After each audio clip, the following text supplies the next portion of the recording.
Hi, everybody. This is Gary Van Antwerp from Training Magazine Network. I'd like to welcome you to today's session, 4 learning metrics you're not using today but should. Now, if you signed up for this webinar early, you're getting a real bonus here today, an increase of 25% because we started off with only 3. But Jeff thought of another one for you, so don't be confused about the title. You're still in the right session. You know, today is one of the last few. In fact, I think we are. We're on the last of the preview series for the Training 2015 conference that starts tomorrow for the certificate courses, and then Sunday and Monday for the conference and expo in Atlanta. So this is a great opportunity for you to get a preview of this topic from Jeff and from Jeff himself, because you're going to want to attend his session if you're going to be there, and I'll show you how you can do that very shortly. Jeff Grissenwade today is our speaker, and we'll tell you a little bit more about Jeff too. I do want to mention that we have this excellent event coming up next Thursday, a week from today, on February 12th. This is Alex Kurgan from Grovo Learning. Teach your learners to fish how holistic learning makes performance gains stick.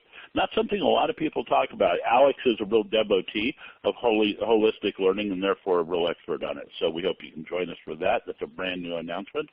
You can find this webinar, the recording of today's webinar, by going to trainingmagnetwork.com and clicking on the button over on the right-hand side, Recorded Webinar Archive. You can do that tomorrow morning. You'll find always the newest webinar listed at the very top of the page. And as you can see right here, you'll have the calendar free webinars, and then the white paper is also available from clicking the buttons there. So it's not just the ones listed on the home page. Be sure you click there and explore. That's what learning is all about, right? Okay, I mentioned Jeff's going to be in Atlanta. The training conference, this one being the 38th annual one, is going to begin tomorrow with the certificate courses and then the conference itself and the expo. So join us if you can. If you haven't registered yet, you can still do it, but use this discount code, TNET, to get a $250 discount. And you can still learn all about the schedule, download the brochure and so forth, and learn more about the event by going to trainingconference.com. We'd be delighted to see you even if you're signing up late, okay? All right, now Jeff has got a session at the conference on Monday at 12:45. Jeff, can you tell us a little bit about how that's going to be different than what you're doing here? Absolutely. So today's session, this webinar is going to be focused on 4 specific metrics that you're probably not using today that you should adopt, and I'll be talking through those 4 specific metrics and how to adopt them. On Monday at the training conference, it'll be a more holistic discussion around how you can use learning analytics to significantly increase the impact of your learning programs, looking beyond just some specific metrics at the entire process, how you tell that story back to your business stakeholders, and how you take action based on the metrics. So I hope to see you there. Jeff, thanks very much. So I'm looking forward. I'll be in your session on Monday, and looking forward to seeing you again. Before we start, we want to thank CEB for sponsoring today's session. Jeff is with the Metrics That Matter group at CEB, and we want to, again, thank them for underwriting this session. They have been a partner in this webinar series for several years, and we look forward to more sessions sponsored by CEB. So thanks again, CEB. Again, today's session is 4 learning metrics you're not using today but should. We'll be turning things over to Jeff in just a moment. I thought I'd like to tell you a little bit about Jeff in case you don't know him personally, even though you may know he's the VP of Client Success at the Metrics That Matter group. Jeff oversees support and service to Metrics That Matter customers and helps clients to optimize their use of the technology and improve the impact of their workforce. Before that, Jeff led the development of e-learning and customer training programs for DDC Training Services. So we're very pleased to welcome back to Training Magazine Network, Jeff Grissenwade. Jeff, welcome back. Thanks so much, Gary. It's always a pleasure to work with you and Training Magazine, and I'm glad to see so many people in this session today. And so far, people have been doing a great job of introducing themselves, and I encourage you to continue the dialogue. I'll have a lot of prompts throughout this where we can interact with one another, but I encourage you throughout to ask questions, share your stories, interact with the other members in this session today, and we'll be taking questions throughout rather than saving them all at the end. So without further ado, let's get started. So I've selected 4 metrics that we're going to dive into today. These are metrics that you're not likely using today, but you really should. And first, a little context.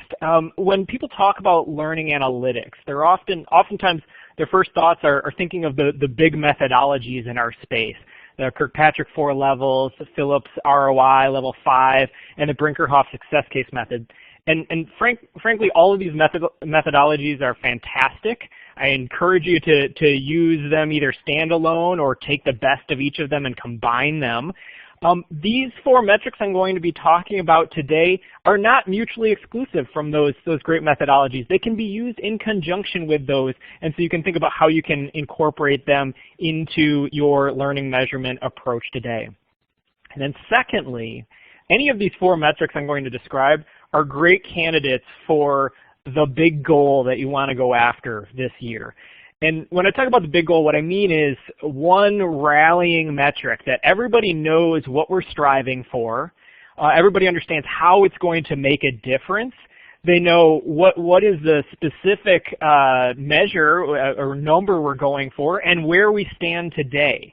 And simplifying your measurement approach, your analytics approach to one big goal, knowing that big goal, if you were to achieve it, would make a huge difference from where you are today, helps people to rally around the analytics approach rather than just getting lost in the reports and data. So I encourage you to think about these 4 metrics and how you might be able to define a big goal for your organization. Now, the criteria for selecting the 4 metrics, first, they're the 4 metrics you're not using today but should. So not a lot of awareness or adoption that we've seen of these metrics to date. Secondly, easy to implement. I don't want to provide you with metrics that are great in theory but very difficult in practice. So all of these should be relatively easy to put into place. Highly actionable. Again, we don't want to do reporting for reporting's sake. We want these to be metrics that when they're not going well, you know exactly what you need to do to improve. And then finally, proven to yield results. All 4 of these metrics that I'm going to share with you directly connect to business impact and value for your stakeholders. Our analysis has shown that. So here are the 4 metrics we're going to be covering today. First, we're going to start with Net Promoter Score, or NPS, then move on to scrap learning, then predictive ROI, and finally manager support rate. And you might be thinking to yourself, well, if the title of this is 4 metrics you're not measuring today but should, and you're already using one of those metrics, I'll say first, congratulations to you. You're working with a progressive learning and development organization. But secondly, I have a request, and that is when we get to that section, please share your story of using that metric in chat. So if you're already using predictive ROI in your organization, tell us what you're doing with it. Tell us what challenges you've had. Tell us what successes you've had and what your next plans are. Allow other people to learn from your success there. And so at this point, what I'd like to do is start out with a poll. I'd like to understand from the group of folks in the session today, of these 4 metrics, which of these are you personally most excited to learn about based on my very brief descriptions here? And so, Jeff, I'll just remind everybody how to complete a poll. I know we have some new folks here. And that is, if you look at the at the top of your participant list, right above it, then you'll find the 4 icons. It looks kind of like this that I'm putting the image of. So use that if you can. And so rather than typing in the chat, if you typed in the chat, just do me a favor. Go back up to the top of your list and mouse over that A, and then select the answers from there. Some people, if you might not be able to do that, but everybody else, if you can, it would be great. We'll give them a few more seconds so they can adapt to that. Is that okay, Jeff? That sounds good. The numbers are coming in fast and furious. How about we give them 10 seconds? That sounds good. So that leaves about 5. There is a clear one that is pulling out ahead.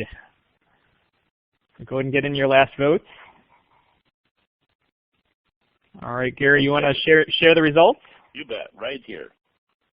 All right, so not a huge surprise in my mind. The The biggest the one that had the most votes was the predictive ROI. ROI has always been a hot topic in our industry. I'm hoping to tell you about some new ways to utilize it for impact.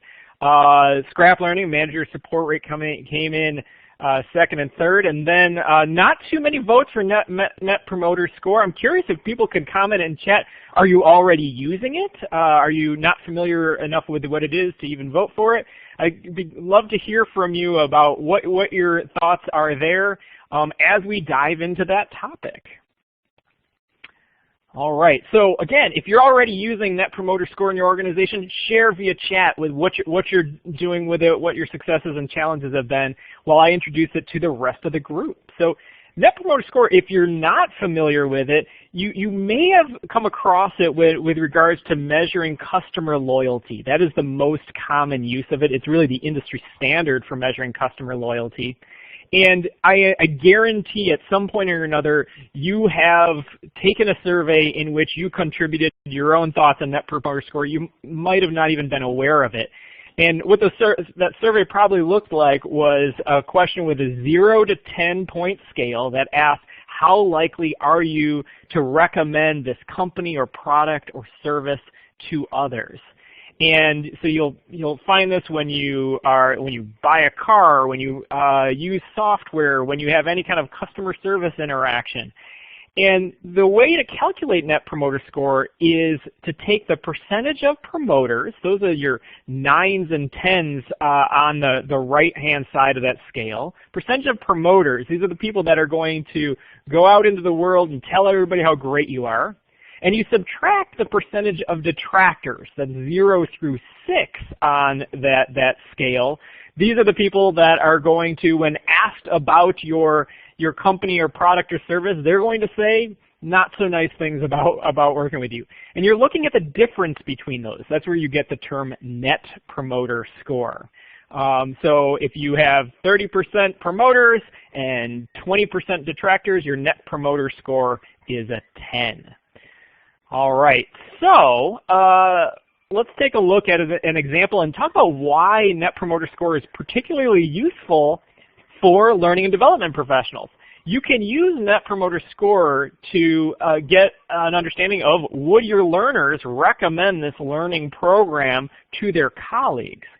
And one reason why it's useful is that there's always been this disconnect between learning metrics and what the business wants to see. And the business is already using this metric. They're already using NPS. I guarantee that someone within your organization is already has their eye on NPS, is measuring that today, understands it well, and takes it very seriously. I talked earlier about having a big goal for your learning and development department. A lot of organizations have increasing their NPS with customers as the big goal for the company as a whole. So let's look at an example. Satmetrics produces benchmarking reports around Net Promoter Scores. And so here's an example of one from the airline industry. And you can see some of the top performers on the left there. The remaining airlines are below those scores. And you see JetBlue there, an organization that we work with, is one of those top performers, and you can see how an example of how Net Promoter is calculated for them. 66% promoters, 10% detractors, so they end up with a Net Promoter Score of 56. All right, and I see some great dialogue going on in the chat in terms of people who are using it today and those who are not. The question come in, what's passive? So passive represents those that are your 7s and 8s. They're sometimes called the fence sitters.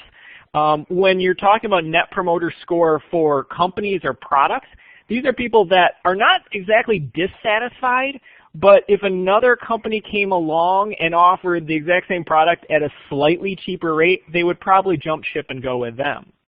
And so you actually factor out the passives in the calculation. You essentially ignore them, and the calculation is based around, can you move the percentage of promoters up and the percentage of detractors down?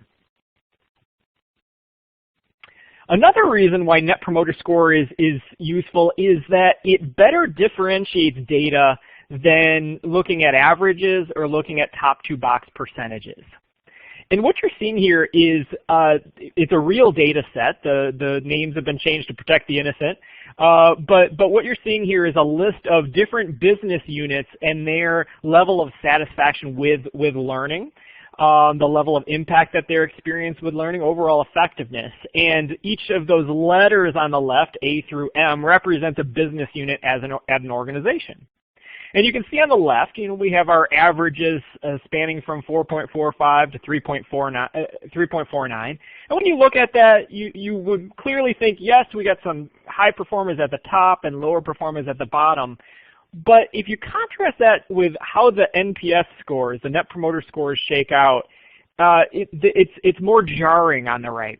When you look at on the right, it accentuates the differences between these different business units and how they currently perceive learning and development programs. So you can see, that A business unit is pulling far and ahead of the other ones. We see a true differentiation there. And then at the bottom, you have J through M. These are all in the negative, and Net Promoter Scores in the negative. You have more detractors than you do promoters, and nobody wants to be in that situation. And so NPS becomes very motivating through this differentiation, wanting to, again, increase those percentage of promoters, decrease the percentage of detractors. And so when you think about incorporating Net Promoter Score into your learning measurement process, it's fairly straightforward. On your learning evaluations, you can ask a question along the lines of, how likely are you to recommend this learning experience to a colleague? And then you're going to present that on a 10-point scale that includes a 0, so technically an 11-point scale, from not at all likely to extremely likely.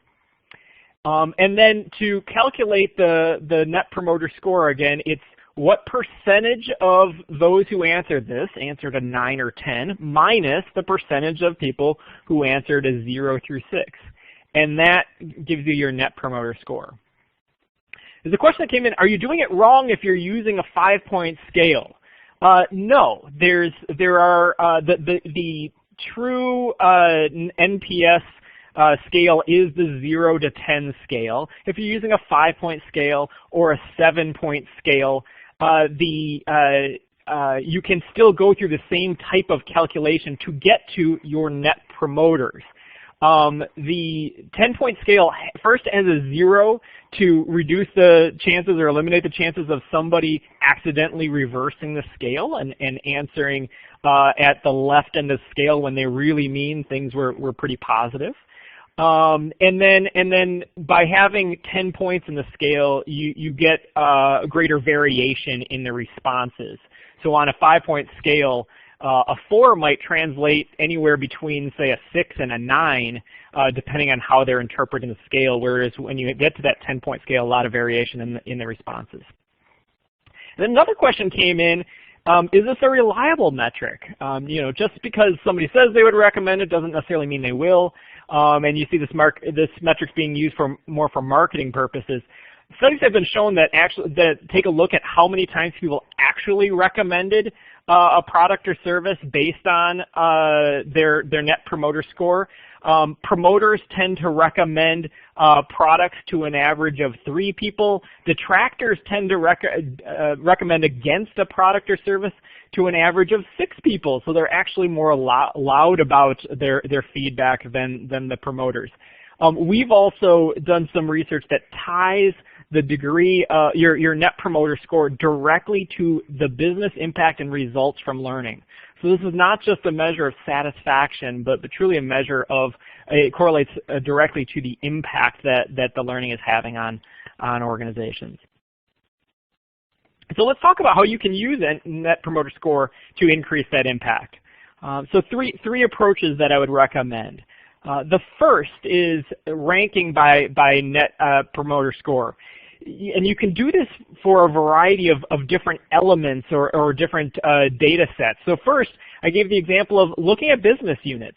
So your business units that you are providing training to, they are your customers.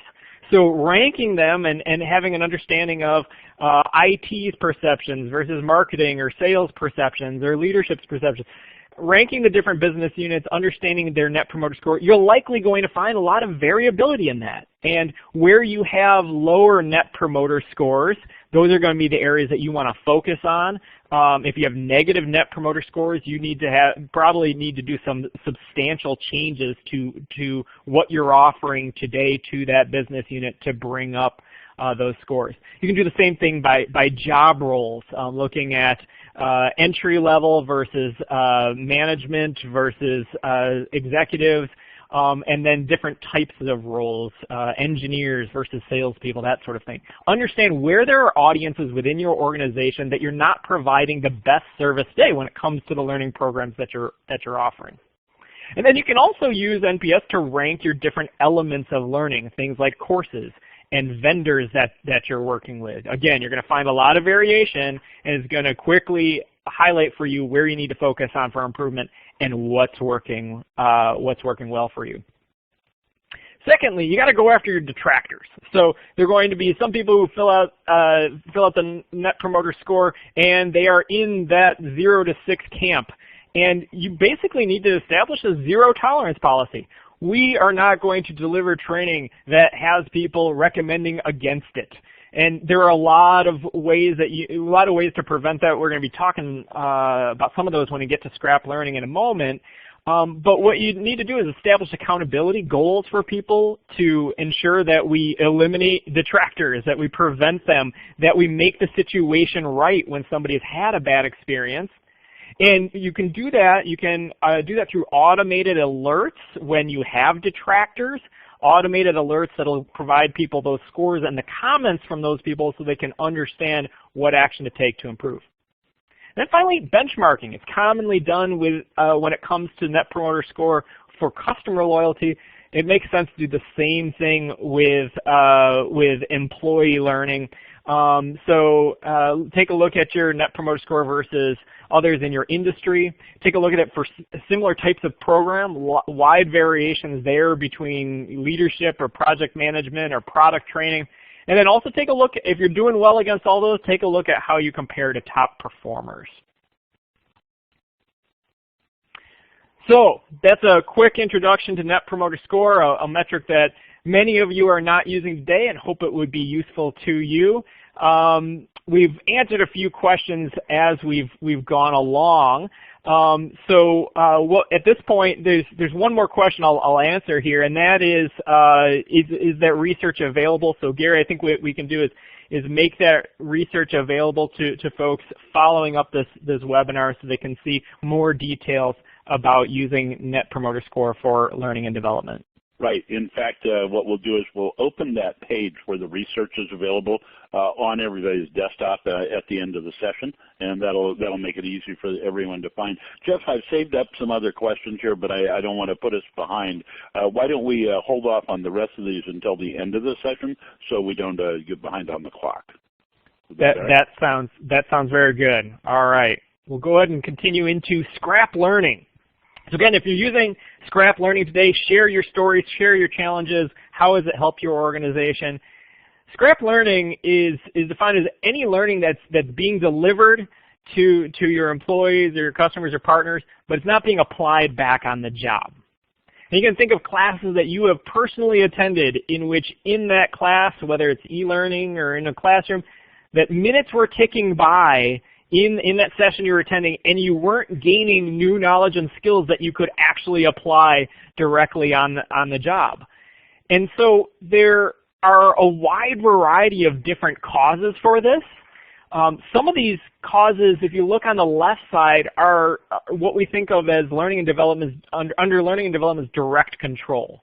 So these are things like if the delivery is not of high quality or the content is not of high quality, if there are problems there, then obviously you're going to have some scrap learning. You're going to have some training that you're delivering that people aren't acquiring the new knowledge that they need, and they're not going to be able to apply it on the job. Oftentimes it has to do with instructional design issues. Maybe we're not including enough time for practice, or the examples that we're including don't really connect well with the learners that we have in our programs.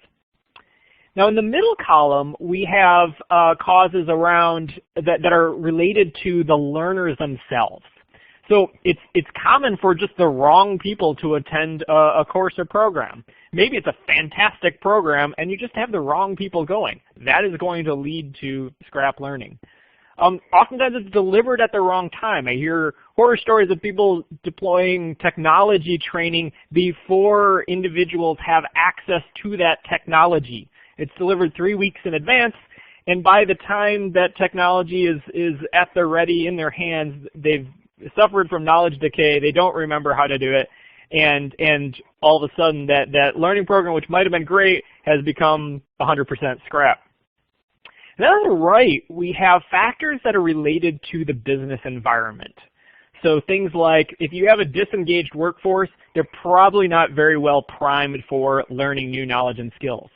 Or maybe the managers that after learners have taken some training, managers aren't really properly supporting the use of those new knowledge and skills, or setting expectations of how to use them for different roles.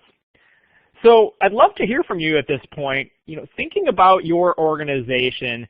If you're measuring scrap learning today, what have you found to be your biggest root causes? And if you're not measuring it, what does your gut tell you? What do you think on this list are the areas that are likely leading to the most scrap learning in your organization?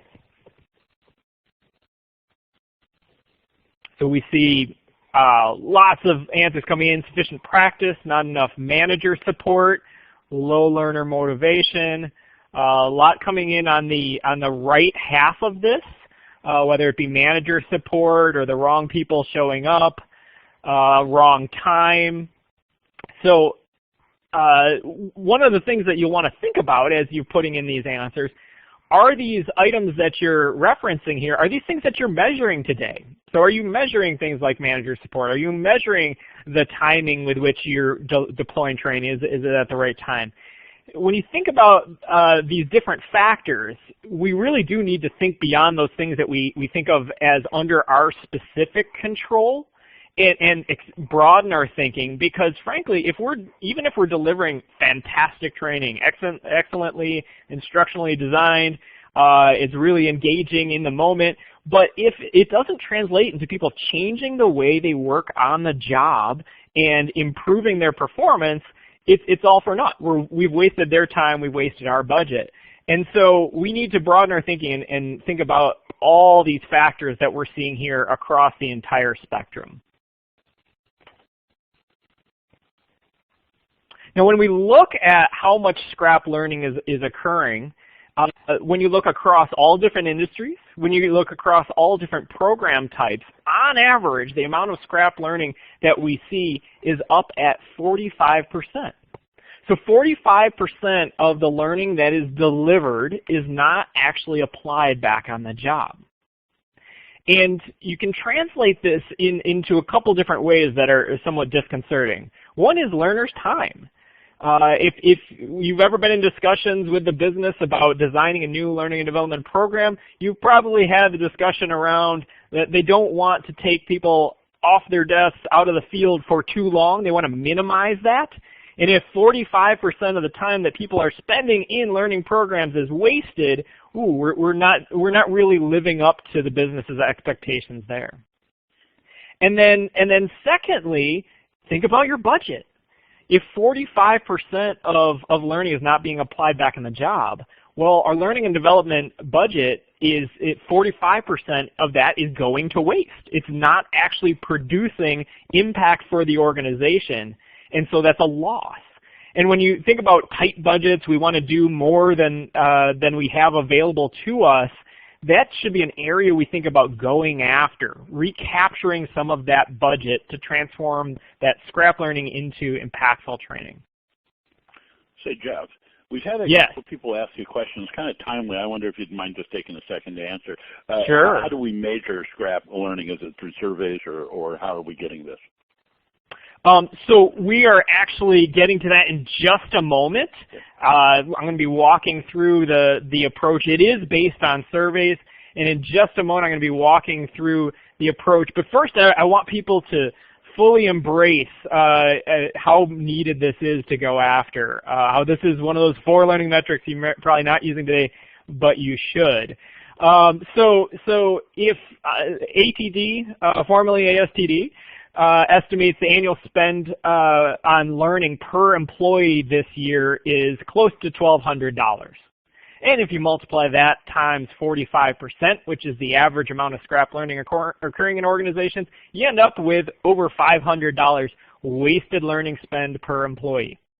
And so if you think about the size of your organization and how much is being wasted, multiply the number of learners that you're serving, the headcount in your organization, times that $538, you can get a sense of how much money is out there that you can recapture by going after the scrap learning problem.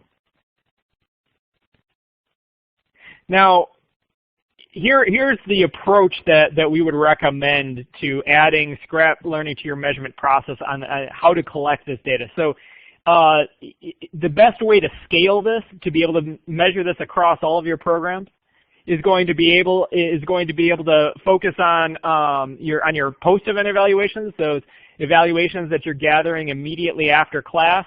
Understanding how much of this training, what percentage of this training do you plan to use on the job? So if you were in a 2-day event and you look at it on balance, really day 1 was great, day 2 was a bit of a wash, 50%, right? And then let's validate that on a follow-up evaluation. On the job follow-up, typically 30 or 60 days later, how much of this training did we use on the job? Sometimes that ends up dropping because people don't have perfect predictions for what's going to occur in the future. And then in terms of taking action to reduce the scrap learning, so there are a few different ways that we recommend, that we support through our tool, Metrics That Matter, and that we would recommend to you. So first is monitoring this across all of across learning and development as a whole. So you can roll this up to get your overall scrap learning figure. It might be in that industry average of 45%, might be higher, might be lower. But then you want to slice it up a bit. You want to take a look at your different learning methodologies, instructor-led scrap learning versus e-learning. You want to look at your different program types, leadership development, onboarding, sales training, product training. And then you can look at vendors. You can look at business units that you're serving.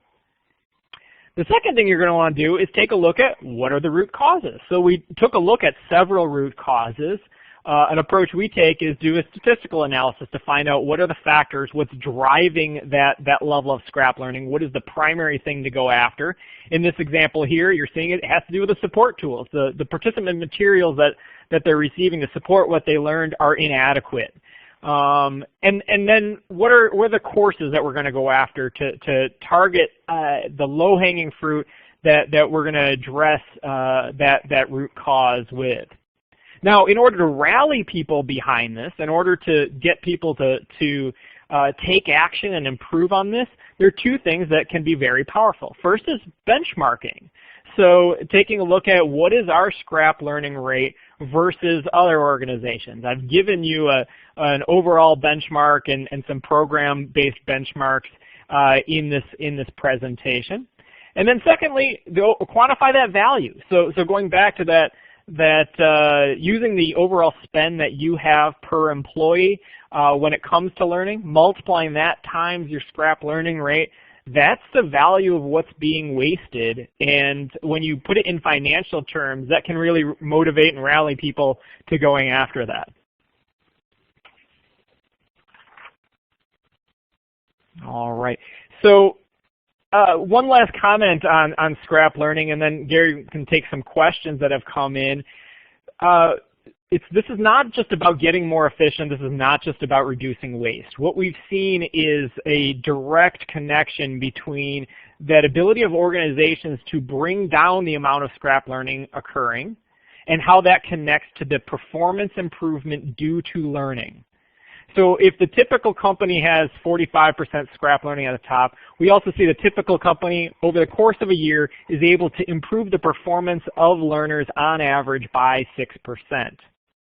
Now, organizations that we're working with that do focus on measuring and reducing scrap learning tend to see much greater improvements in both the scrap learning, and then you see the correlation on the side of the performance improvement due to learning. So even just the average organizations that's focused on measuring scrap learning is able to reduce it from 45% down to 33%, just a third of their learning, and nearly able to double the performance improvement due to learning. So there's a question, how do we measure performance improvement? I'm actually going to be talking about that a little bit when we get to the predictive ROI section. So might put a hold on that and can illustrate that as we're talking through that. Gary, what other questions have come in on this topic that I can speak to? So, Jeff, all the questions except one were on exactly that. There may be other questions that people are thinking of right now, but as you can see here by what I put on the screen, we have a lot of people wanting to know more about what you're going to be talking about. Elsie did at the bottom there ask, how did this company pinpoint the root cause in the example you gave? So if you want to address that, then great, and then I think we can look forward to what you're going to talk about next. A couple other people are asking a couple of questions as well. I'll give you one of those in a moment. Okay, great. Well, pinpointing the root cause, so when again, leveraging your evaluations, which is the most scalable way to do learning measurement, easy to deploy, you're able to gather data across all of your learning. Leverage your evaluations to gather intelligence around these different factors that can lead to scrap learning. And then, as I was mentioning here, within our software Metrics That Matter, we're doing leveraging statistical techniques, algorithms to identify what are the primary factors that are leading to scrap learning. You can do similar analysis in other statistical tools. It's just going to take you a little bit more effort because you're doing it manually. But what we're doing is linking those the level of scrap learning to the different factors at play to identify what is the primary factor. Okay, Jeff, and actually the other question had to do with Net Promoter Score, so we'll save that till the end. All right, great. Let's go on. Yep. Let's jump into predictive ROI, and we can answer some of those questions around how do you estimate that performance improvement. So again, if you're using predictive ROI in your organization, please share your stories there, your successes, your challenges with the rest of the group. But first, what I'd love to do is hear from you. When you think about return on investment and how it's used within the L&D community, how are organizations using it? How are individuals using it? What's the most common thing that you see? Validate our existence. Yes, but I definitely see that.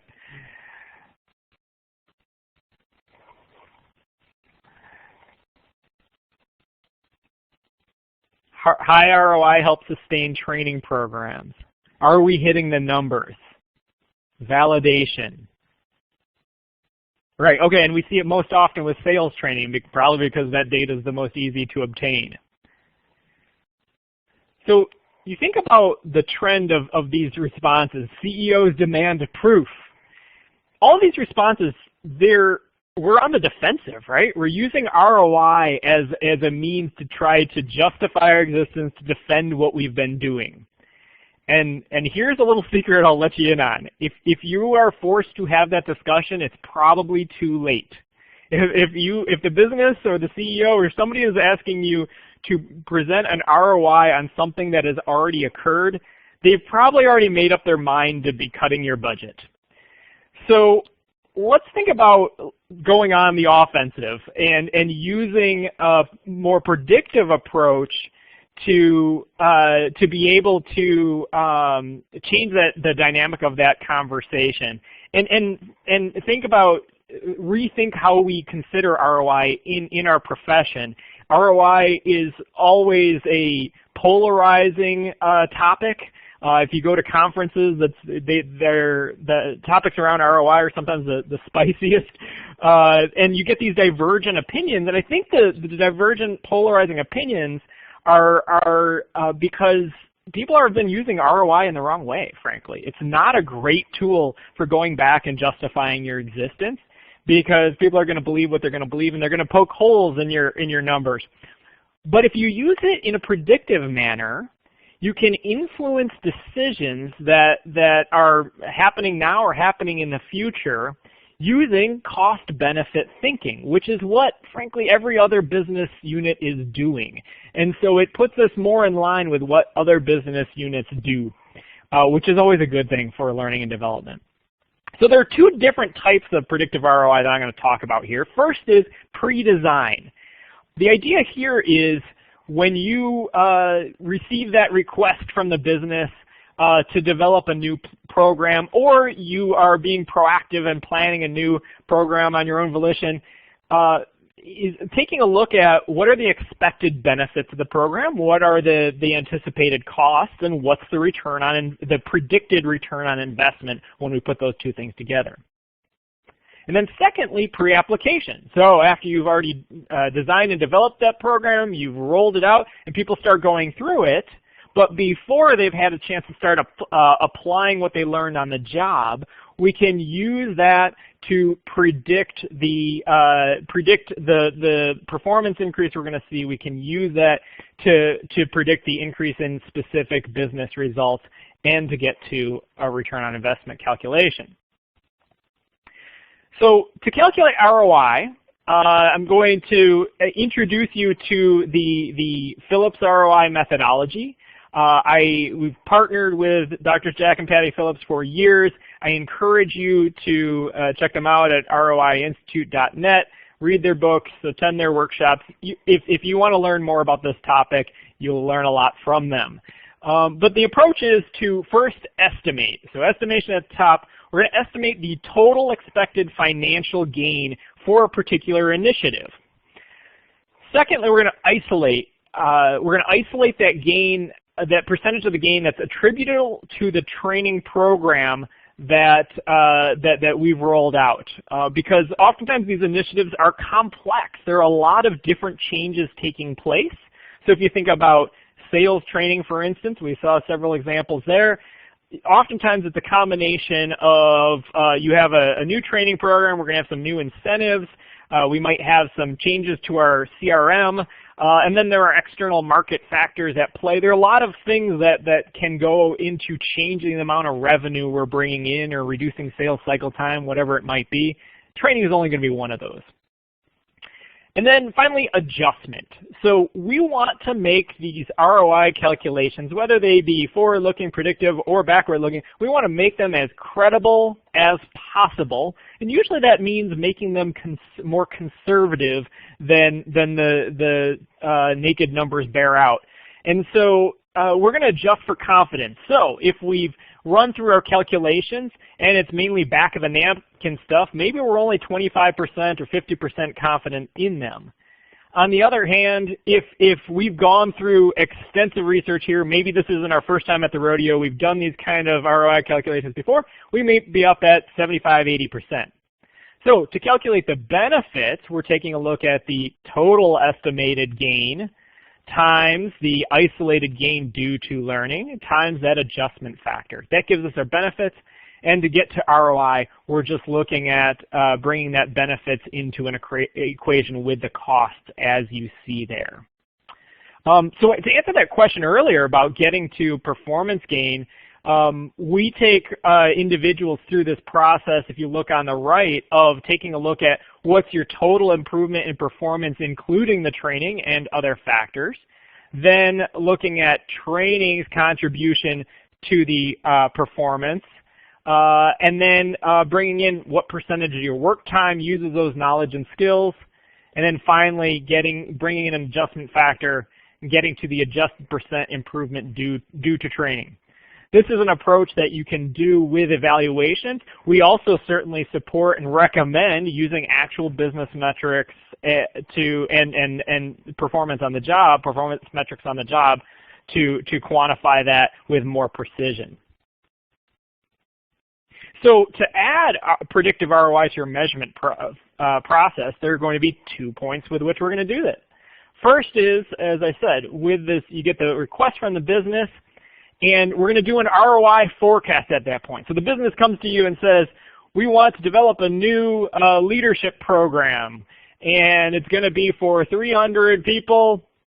And you can do an ROI forecast looking at the requirements of that program, what you know is going to be needed to make this a success. And then you can determine if a learning intervention is even warranted. You might find that the ROI equation doesn't work out well, and you might have to say no to the business, but you can say no now in an informed, rational manner. You can use this cost-benefit, these cost-benefit financial metrics to have a discussion with them that they're used to having. And it's a lot easier to say no when you have that at your back. You can then align expectations with stakeholders. This is the kind of gains we're expecting specific to the learning, and determine what budget is appropriate for the scope and magnitude of the business impact change that we're looking for. And then after you've deployed your learning, we're going to do that pre-application ROI forecast. Let's see if this program was a success.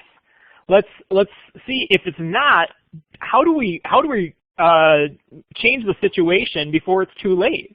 Just because you've already deployed the training doesn't mean that you're necessarily done. If people haven't gotten the knowledge and skills they need, or if you have a high amount of scrap learning and the ROI equation is not looking good, maybe it's in the negative, then let's figure out, how do we support these folks? Do we need to provide additional training? Do we need to provide more on-the-job support? What's needed at that point?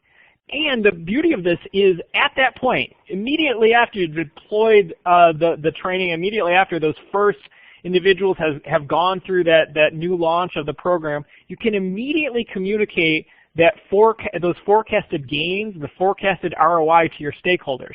So you're not doing it 6 months later with a rear view mirror type of discussion. You're doing it in a predictive manner. And then you're going to be able to provide actual metrics as they're coming in and show how they align to that forecast.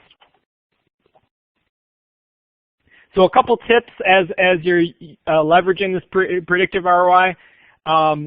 First is, as I mentioned, incorporate the ROI forecasting into your conversations with your business stakeholders while you're talking about designing and developing a new program or doing a major revamp on an existing program. And what you're going to want to do is set a minimum threshold. Say that based on our capacity and learning and development budget, we are only going to design and develop new programs that have at least a 250% ROI on them when we go through our process. Secondly, on the pre-application side, you want this to scale. So again, we recommend and support the idea of doing intensive ROI business impact studies. But those are things that you can only do on a select amount of your programs, typically around 5 to 10%, because they are time intensive. You need to get your hands on all the data. And so for the other 90%, and because you want some predictive measures on the 10% that do fit in that category, leverage your learning evaluations to be able to gather this kind of feedback and to be able to predict it immediately. And then again, set that trigger. When do you have some post-learning intervention when the ROI isn't shaping up to where it needs to?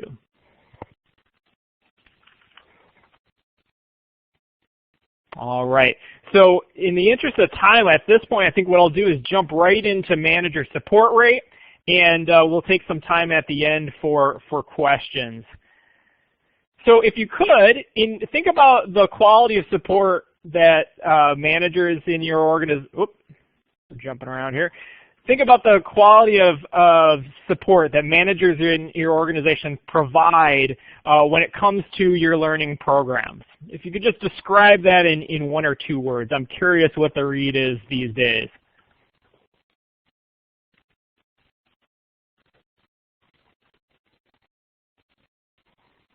Poor, indifferent, varied, non-existent, no time, little or none, depends. All right. So varies by department. We definitely see that. So in general, we're not seeing great feedback here. For those of you who are saying they're supportive, they're caring, they're great, share in the chat what you've done to get them to that point or what you think the secrets of your success there are. We see a direct linkage of manager support for learning to the business impact that learning programs have. I've seen this in a number of different ways, but here's one that's quite striking to me.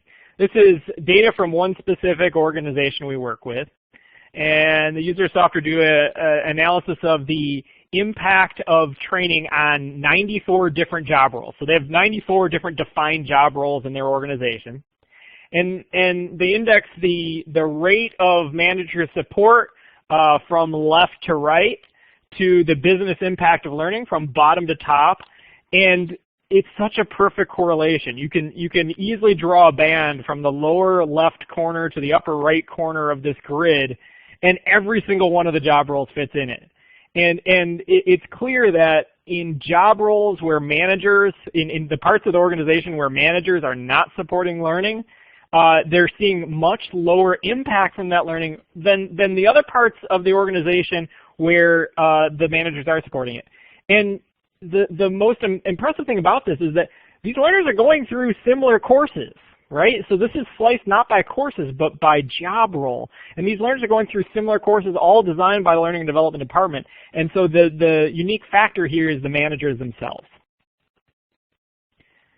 So how do you go about adding the manager support rate to your measurement process? Well, there are 3 measurement points similar to ones we've talked about earlier in this conversation. First, when learners have just finished, they're at the end of a learning program, let's look to understand from them, prior to that learning program, did they have a conversation with their manager to set expectations?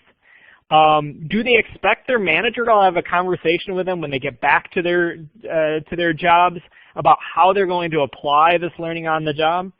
And then finally, is their manager going to provide them with adequate resources? Time is often a big one to actually apply the new skills on the job.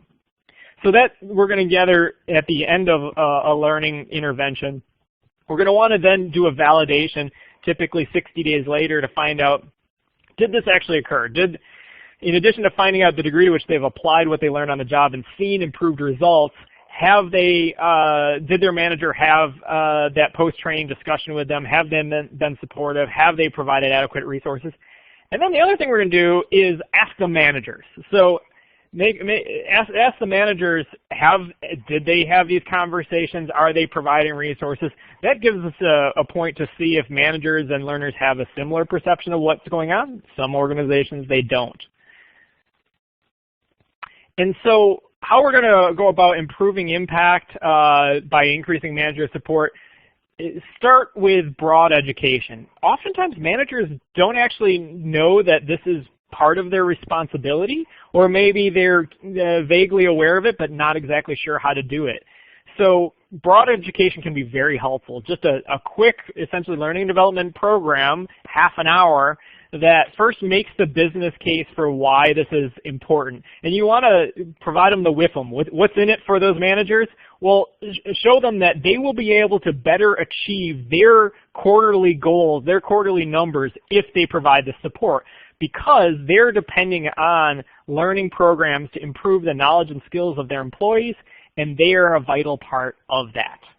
They might not realize that today. So you need to make that case.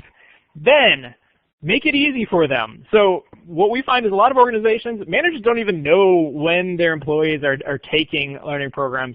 So automate alerts or dashboard to managers to let them know which of their employees are taking training when. And then teach them how to have those conversations. Teach them what to say before training, what to say after training. And then targeted improvement. So even after you go through this broad education, I guarantee you're going to have some managers that aren't really with the program, that are still not providing support. And so if you rank your departments and managers, you're going to be able to identify which managers, which departments have low levels of support, and you can try to cover this with them again. Maybe they skipped the training. Appeal to their competitive nature. Show what other parts of the business are doing and show where they stand. That is oftentimes motivating. And then monitor that improvement over time and re-intervene where needed. All right, so I'd love to hear from all of you in our few minutes remaining here. We'll get to Q&A, but before that, what I'd love to hear from you is what actions do you plan to take based on the ideas presented today? Which of these metrics are you planning to implement? Because again, these are metrics you're probably not using today, but should. So a good range of them. I'm seeing NPS, I'm seeing manager support, I'm seeing Scrap Learning. Scrap Learning with lots of exclamation points. That's super. I love the enthusiasm. So a good variety of different takeaways that people are going to do. I hope this has been useful. And all of these are achievable. So really think about what are some small things that we can do to get closer to these ideas that I've presented today. And Gary, at this point, why don't we take a couple questions? Okay, Jeff, I'm just going to put them right up on the screen for you so we can just kind of let you choose which ones, and then we'll go from there. And excuse me one second. While you're doing that, I think I'll take one that Joseph Anderson just posted, because this is a big one. It's concerned about using ROI with the business and its confidence estimates. And it gets to be it's a concern about credibility, right? It's I don't want to get up in front of the business and present these ROI numbers and have them shoot holes in it and have egg on my face. And the way to do that is first recognize the business does these kind of estimates all the time. You think of sales forecasts. What are sales forecasts based on? They're based on these same kind of estimates. It's a bottoms-up approach. It's not an exact science. And you provide the forecast, and you provide what was the methodology we took to get to that forecast. Marketing does the same thing with new marketing campaigns. So the rest of the business does this all the time. And by including that adjustment factor for confidence, you're showing that we're going in with the most conservative approach we can. We're not going to say that we're anticipating everything's going to be rosy and we're going to shoot to the moon with our ROI. We're anticipating bumps along the way. We're going to be conservative with our approach. Okay, and Jeff, I've posted some questions up here. Can you see them all right? I can. Good. Great. I was going to take the question from Stacy about outside of sales numbers and attrition numbers, how do you get these numbers? All right. So first, you saw in the approaches I was taking today, I presented primarily survey-based approaches. And the reason for that is it's easy to do. It scales. When you get survey approaches down and down well, the next step is to get your hands on data throughout the business. That can sometimes, in some organizations, that data is flowing easily and you can tap into it. In other organizations, it's very hard to get your hands on that data. The best way to do it, though, is set that up at the point in which before you start designing and developing the program. So when you're going through that predictive ROI exercise, before that, you talk to the business about what are the measures of success we're going to look at for this, and then you ask them, how do you measure those today? Could I get my hands on that data so I can help track how we're progressing, how individuals are adopting are applying what they've learned and seeing the numbers improve? Okay, and we still have time for a little bit more. Joe Anderson had a question. And then Michael, when you were on the pre-design and pre-application slide, if you can see this, he wanted to know about what about factoring in the position of training on the critical path? So the thing here is to first recognize that learning and development is going to be one solution of many on the critical path to improvement. And so what we want to do is, by all the techniques I talked about today, you're able to raise the profile and respect of learning and development in the organization because they see that you are accountable to what you're doing. You have a sophisticated metrics approach that can identify what's working well and what's not. And by raising that profile and level of respect, you're able to have learning and development have a seat at the table. and be able to be able to be a larger part of the solutions that the organization needs.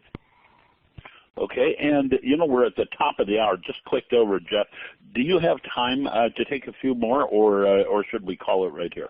I'll let you decide. I do have time to take a few more questions, and what I'll do is I'll share my contact information here. If you would like to get in touch with me about anything we talked about today, feel free to contact me.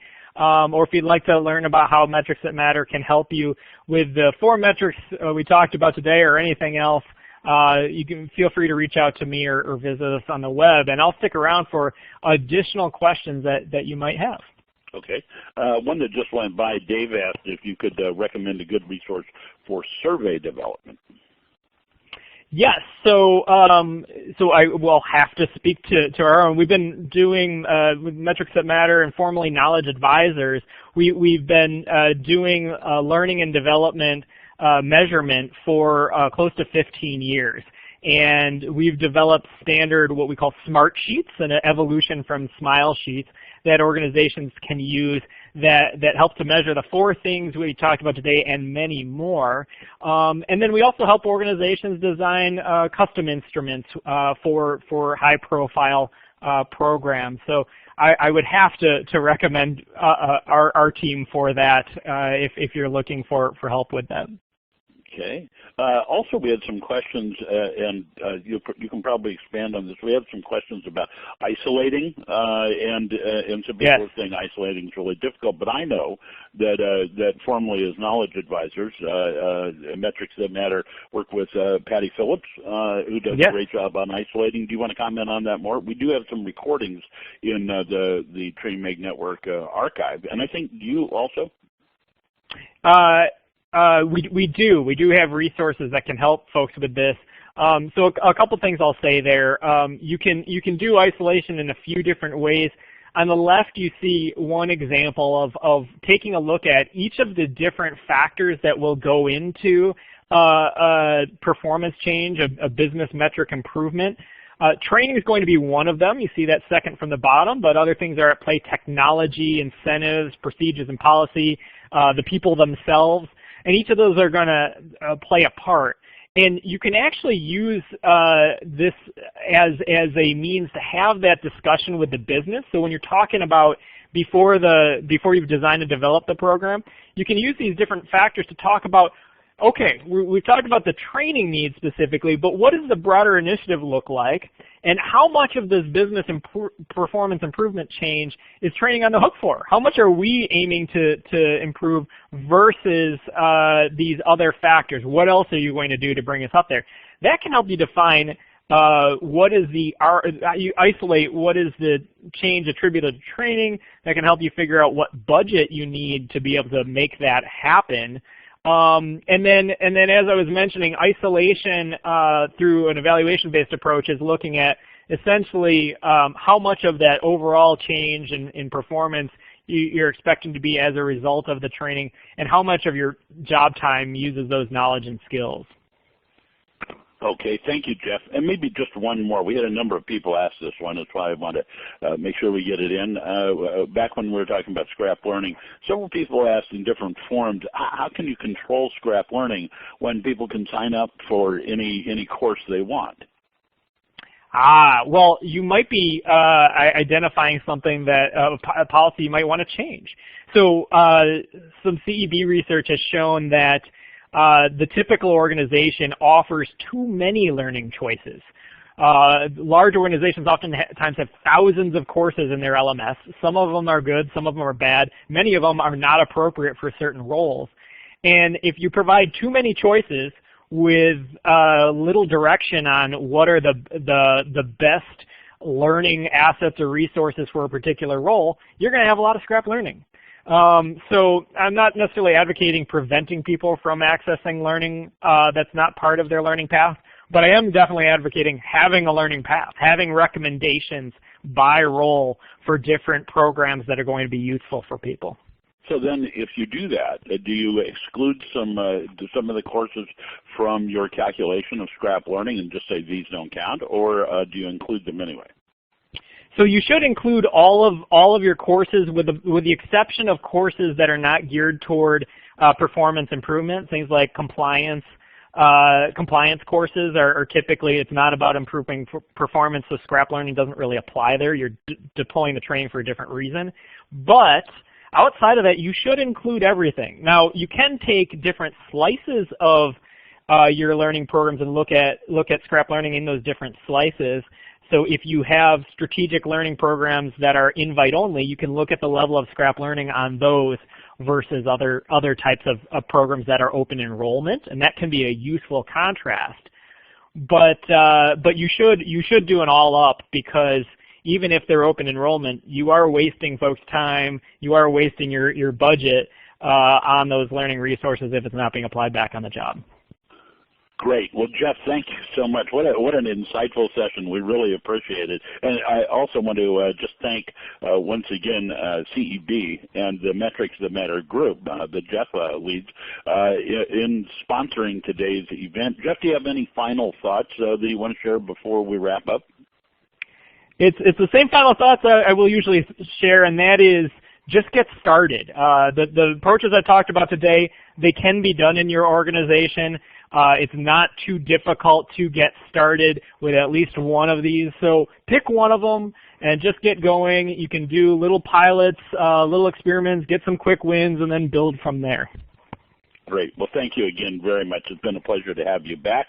I'm looking forward to seeing you in Atlanta on Monday at your session. So for those of you who joined us late, I'll put it on that slide for a moment.